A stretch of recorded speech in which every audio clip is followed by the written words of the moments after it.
আসলাম যেই অঙ্কগুলো বিভিন্ন প্রতিযোগিতামূলক পরীক্ষার মধ্যে এসে থাকে। যেমন ধরেন x plus one by x is equal to 10/6 হলে এক্স এর মান কত। তো আমরা এটাকে সহজে কিভাবে করতে পারি, যে x plus one by x is equal to হচ্ছে, আমরা এটাকে লিখতে পারি 1+4/6। তাহলে কিন্তু হয়ে গেল।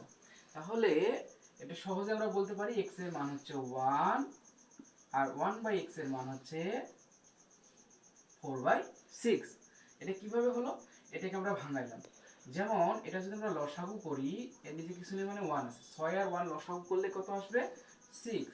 তাহলে 6 এ আর 1 এ আমরা যদি ভাগ করি তাহলে কত আসবে 6। 6 এর সঙ্গে 1 গুণ করলে 6 হয়, যোগ আছে যোগ 6 যদি আমরা ভাগ করি তাহলে 1, 1 এর সঙ্গে 4 গুণ করলে 4। তাহলে কত আসে 6 আর 4 হচ্ছে 10/6। আমরা 10/6 পেলাম, অর্থাৎ এটাই আমরা পেলাম। এখন আমি কিভাবে এটা সরাসরি লিখলাম, কিভাবে বুঝবো যে এটাই লিখতে হবে। যেমন ধরেন এটাকে আমরা যদি এখন ভাগ করি, 10 দিয়ে ভাগ করি তাহলে কি 6 একবার যায়, দুইবার তো যাবে না, ভাগ করব। তাহলে 6 এখানে বিয়োগ, ভাগের সময় কি করতে হবে বিয়োগ। তাহলে উপরের শূন্যকে 10 ধরবো, 6 আছে 10 মিলে দিয়ে কত 4, হাতে করি 1, 1 এর সঙ্গে 1 একে মিলে গেছে, কত থাকলো 4। তাহলে আমরা এটাকে কিভাবে লিখতে পারি, এই নিচের যে ভাগশেষটা আছে এটা হয়ে যায় লব, আর আমাদের যে এই 6টা যেটা দিয়ে ভাগ করছি সেটা হয়ে যাবে নিচে।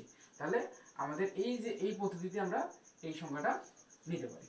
তো এরকম আরও সহজ সহজ যে ট্রিকগুলো আছে সহজে বোঝার জন্য, এই অঙ্কগুলো বোঝার জন্য আপনারা অবশ্যই আমাদের পেজটাকে ফলো করে রাখবেন।